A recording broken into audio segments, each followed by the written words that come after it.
भाइयों, स्वागत है आपका आज की नए वीडियो में। आज हम लोग पढ़ने जा रहे हैं मुस्लिम लॉ का एक और इम्पोर्टेंट टॉपिक, जो कि हम लोग का विधिमान पितृत्व की अभिस्वीकृति यानी जो इकरार नसब हम लोगों ने पढ़ा था, उसके अनिवार्य शर्तें क्या है वो हमें बतानी है। दूसरा हम लोग का टॉपिक है उन व्यक्तियों के वर्गों का हमें वर्णन करना है जो शुफा का दावा कर सकते हैं, जो शुफा का दावा कर सकते हैं, शुफा का क्या कर सकते हैं, दावा कर सकते हैं। उन व्यक्तियों के वर्गों का हमें वर्णन करना है। शुरू करते हैं टॉपिक को पहले इकरार नसब से। कि मुस्लिम विधि में इकरार नसब, जिसे हम लोग, उसका तात्पर्य है कि किसी व्यक्ति द्वारा यह स्वीकार करना कि अमुक बालक का उसका जैविक पुत्र है। मतलब मुस्लिम विधि में इकरार नसब का तात्पर्य यह है कि किसी व्यक्ति द्वारा, कोई ऐसा व्यक्ति है उसके द्वारा यह स्वीकार करना कि जो अमुक बालक है उसका जैविक पुत्र है। यह अवधारणा उस स्थिति में अत्यंत महत्वपूर्ण हो जाती है जहाँ संतान का पितृत्व विवादित हो गया या विवाह के बाहर जन्म लेने वाली संतान को वैधानिक दर्जा दिया जाना है। मतलब कि इकरार नसब किसी व्यक्ति द्वारा यह स्वीकार करना कि जो अमुक बालक है उसका जैविक पुत्र है, बायोलॉजिकल चाइल्ड है उसका। यह अवधारणा जो है उस स्थिति में अत्यंत महत्वपूर्ण हो जाती है जहाँ संतान का जो पितृत्व है वो विवादित हो कि पिता कौन है, या विवाह के बाहर जन्म लेने वाली संतान, या जो विवाह के बाहर जन्म लेने वाली संतान को वैधानिक दर्जा दिया जाना। ठीक है, इसकी परिभाषा देखते हुए कह रहा है कि इकरार नसब का शाब्दिक अर्थ है वंश की अभिस्वीकृति, मतलब जो उसका वंश है उसको स्वीकारना। विधिक दृष्टिकोण से इसका तात्पर्य कि कोई व्यक्ति आमतौर पर पुरुष यह विधिवत स्वीकार करे कि जो अमुक बालक उसका पुत्र या पुत्री है। और विधि के द्वारा देखें तो कोई व्यक्ति आमतौर पर पुरुष या विधिवत स्वीकार करे, डिग्री मतलब एक्सेप्ट करे कि जो अमुक बालक है उसका पुत्र या पुत्री है। स्वीकृति उत्तराधिकार भरण पोषण कर सामाजिक स्थिति जैसे अधिकारों को प्रभावित करती है। यह जो स्वीकारोक्ति है उत्तराधिकार भरण पोषण तथा सामाजिक स्थिति जैसे अधिकारों को क्या करती है, प्रभावित करती है। इकरार नसब की अनिवार्य शर्तें क्या है? पिता की ओर से स्पष्ट और स्वैच्छिक स्वीकारोक्ति, मतलब एक्सप्रेस और वॉलंटरी जो एक्नॉलेजमेंट होती है, पितृत्व की स्वीकृति स्पष्ट होनी चाहिए। पितृत्व की जो स्वीकृति है स्पष्ट हो जाएगी। यह मौखिक या लिखित दोनों में हो सकती है। यह जो मौखिक भी हो सकती है और लिखित में भी हो सकती है। यह किसी दबाव या धोखे से तो नहीं होनी चाहिए, किसी दबाव में प्रेशराइज नहीं होनी चाहिए और किसी भी चीटिंग से नहीं होनी चाहिए। स्वीकृति करने वाला स्वयं सक्षम और बालिग हो। स्वीकृति करने वाला होता है वो स्वयं पहले तो सक्षम हो और बालिग भी हो। स्वीकार करने वाला व्यक्ति अक्लमंद यानी सेन और बालिग होना चाहिए। ठीक है, जिस बालक को पुत्र स्वीकार किया गया हो, जिस बालक को क्या करा गया हो, पुत्र स्वीकार किया गया हो, वो किसी अन्य ज्ञात पुरुष का पुत्र हो। और जिस जो बालक है अमुक बालक है उसको हमने पुत्र क्या कर लिया है, स्वीकार कर लिया है, वो किसी अन्य का क्या हो, अन्य कोई ज्ञात पुरुष हो, जानने वाला पुरुष हो, उसका पुत्र भी होगा। यदि बालक का कोई अन्य ज्ञात पिता है तो इकरार नसब क्या होगा, मान्य नहीं होगा। ठीक है, बालक अवैध जन्म, जो बालक अवैध जन्म यानी इनलिटिमेट का ना हो, मतलब अवैध जन्म का ना हो और जब तक विवाह का संदेह ना हो। ठीक है, यदि किसी बच्चे के जन्म का समय और माता की वैवाहिक स्थिति ऐसा संकेत देती है कि विवाह का संदेह हो सकता है तो स्वीकृति मान्य होगी। मतलब यदि कोई बच्चा उसके जन्म का समय और जब माता की वैवाहिक स्थिति थी वो ऐसा संकेत देती है, क्या देती है, ऐसा संकेत देती है कि विवाह का संदेह हो सकता है, तो स्वीकृति क्या होगी, पूर्ण रूप से क्या होगी, होगी। संतान को इस इकरार पर आपत्ति ना हो, संतान है उसको इस इकरार पर आपत्ति ना हो। यदि पुत्र बालिक है तो इस पितृत्व को अस्वीकार करता है। यदि जो पुत्र है वो बालिक है तो इस पितृत्व को क्या करता है, अस्वीकार करता है। और ये इकरार मान्य नहीं होता, और ये इकरार क्या होता है, मान्य नहीं होता। इकरार सामाजिक रूप से मान्यता प्राप्त हो। इकरार क्या हो, सामाजिक रूप से पहले तो मान्यता प्राप्त हो। यदि कोई पुरुष लंबे समय से किसी बालक को अपनी संतान कहता रहा है, यदि कोई पुरुष है वो लंबे समय से किसी बालक को अपनी संतान कहता रहा है और समाज में वैसी ही मान्यता है, समाज में वैसे ही मान्यता भी हो, तो ये इकरार नसब क्या होगी, मानी जाती है। ठीक है, न्यायिक दृष्टिकोण देख लेते हैं भाई, कुछ उदाहरण देख लेते हैं। हबीबुर रहमान और अल्ताफ अली वाला मैटर देखेंगे तो कोर्ट ने कहा था कि जब कोई पुरुष बार बार सार्वजनिक रूप से किसी बच्चे को अपनी संतान कहे और कोई अन्य पिता ज्ञात ना हो तो यह इकरार मान्य होगा। और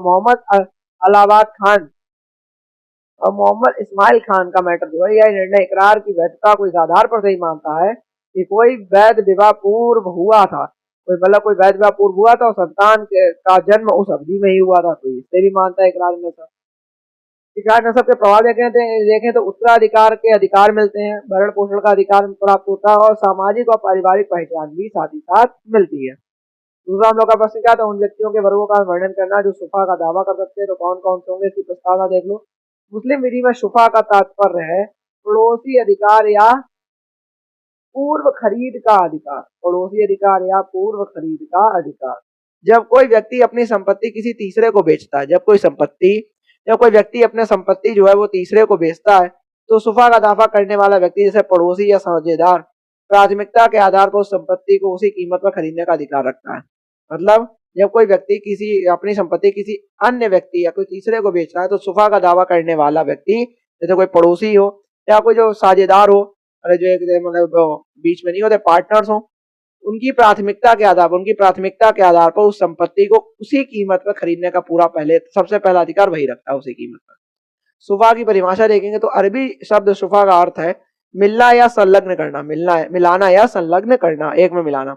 मुस्लिम कानून में इसका आशय है कि संपत्ति को अधिग्रहण करने का अधिकार ताकि अजनबी को पड़ोसी बनने से रोका जा सके। संपत्ति को अधिग्रहण करने का अधिकार, कि जो पड़ोसी है उसको, जो अजनबी है उसको पड़ोसी बनने से क्या करा जा सके, रोका जा सके। ठीक है, तो पहले पड़ोसी को बेची जाती है, इसीलिए सुफा का उद्देश्य देखते हैं तो अजनबियों की घुसपैठ से बचाव होता है, पड़ोसी का सहमालिक के हितों की रक्षा होती है, पड़ोसी या सहमालिक के हितों की रक्षा होती है, सामाजिक समरसता बनाए रखना भी होता है। शुफा का दावा करने वाले व्यक्तियों के वर्ग देखें तो मुस्लिम कानून में शुफा का दावा करने वाले व्यक्ति मुख्यतः 3 श्रेणियों में विभाजित किए गए हैं। शरीक फी रकबा को ओनर इन प्रॉपर्टी, वह व्यक्ति जो संपत्ति में साझेदार हो। उदाहरण के लिए अगर ए और बी एक जमीन में साझेदार है तो वे अपनी हिस्सेदारी बेचता है तो बी प्राथमिकता दी जाती है, तो बी को क्या दी जाती, प्राथमिकता दी जाती है। वो एक जो बेच रहा है वो पहले तुम खरीदोगे, तुम नहीं खरीदोगे तो तभी कोई और को बेचेगा। शरीक फी एक राइट ऑफ इसीजमेंट होल्डर, वह व्यक्ति जिसके पास संपत्ति में मार्ग, पानी, वेंटिलेशन आदि का अधिकार हो।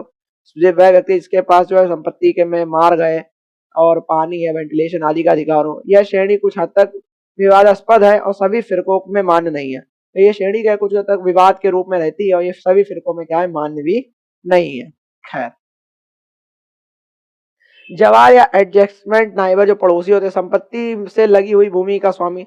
सपोज करो ये तुम्हारा प्लाट है और यहीं से लगा एक और प्लाट है, ठीक है, अगर ये बेचना चाह रहा है भाई, किसी और को बेचेगा उससे बेटर है भाई, पहले इसका हक होता है कि ये इसको क्या कर सकता है, पहले खरीदने का इसका पूरा अधिकार होता है। इसे जवार कहते हैं, क्या कहते हैं, जवार कहते हैं एडजस्टमेंट नाइबर या पड़ोसी कहते हैं। संपत्ति से लगी हुई भूमि का स्वामी हो। यदि उपरोक्त दोनों वर्गों में कोई दावा ना करे तो पड़ोसी को यह अधिकार दिया जाता है। जो ऊपर दिए गए वाले दो वर्ग है उनमें से अगर कोई दावा नहीं कर रहा, साझेदार भी नहीं कर रहा, जो वेंटिलेशन का मार्ग वाला जो होता है, ठीक है, वो नहीं कर रहा, तब ये अधिकार पड़ोसी को दिया जाता है। ठीक है, से अजनबी पड़ोसी ना बन सके। सुफा के लिए शर्तें देखते तो विक्रय पूरा हो चुका हो, विक्रय जो हो वो पूरा हो चुका हो। सुफा का दावा तुरंत और स्पष्ट रूप से किया जाए, यानी 10 विक्रय के बाद कर रहे नहीं। खरीदार को विक्रय मूल्य देने की तत्परता दिखानी होगी, जो खरीदार होगा उसको विक्रय मूल्य देने की तत्परता तो दिखानी होगी। ठीक है, न्यायिक दृष्टिकोण देखते हैं तो प्रेमा वर्सेस नंजे गौड़ा 1954 तो कोर्ट ने कहा कि शुफा का अधिकार सीमित है और उसे निष्पक्षता से प्रयोग किया जाना चाहिए। शुफा का अधिकार क्या सीमित है, उसे निष्पक्षता से प्रयोग किया जाना चाहिए। गोविंद दयाल वर्सेस इनायतुल्लाह, यह केस भारत में शुफा की अवधारणा का प्राचीन उदाहरण है। यह केस क्या है, भारत में शुफा की अवधारणा का प्राचीन उदाहरण है, जिसमें कोर्ट ने मुस्लिम विधि की परंपरागत व्याख्या को मान्यता दी है। इसमें कोर्ट ने मुस्लिम विधि की परंपरागत व्याख्या को क्या दी है, मान्यता दी है। और आखिरी में इसमें निष्कर्ष निकलता है कि इकरार नसब और शुफा दोनों मुस्लिम विधि के एक महत्वपूर्ण सिद्धांत हैं, जिनका प्रभाव पारिवारिक अधिकारों से लेकर संपत्ति विवादों तक होता है। इकरार नसब एक व्यक्तिगत और पारिवारिक अधिकार है, संतान की वैधता से जुड़ा है, क्योंकि शुफा एक सामाजिक और संपत्ति संबंधी अधिकार है जो पड़ोसियों और सहमालिकों की सुरक्षा करता है। दोनों की समझ मुस्लिम पर्सनल लॉ के गहन अध्ययन के लिए बहुत ज्यादा आवश्यक है। और यहाँ पे हम लोग का पूरा जो टॉपिक है वो समाप्त हो गया और मेरे हिसाब से आपको ये बहुत अच्छे से समझ में भी आ गया होगा, क्योंकि यहाँ पे हम लोग के इकरार नसब और शुफा दोनों आपको समझ में आ गए होंगे। और नहीं समझ आता आपको पता आपको क्या करना, 1.5x की एक दो बार वीडियो देखनी है और ऐसी वीडियो आते रहेंगे मुस्लिम लॉ के। तब तक के लिए जय हिंद, जय भारत।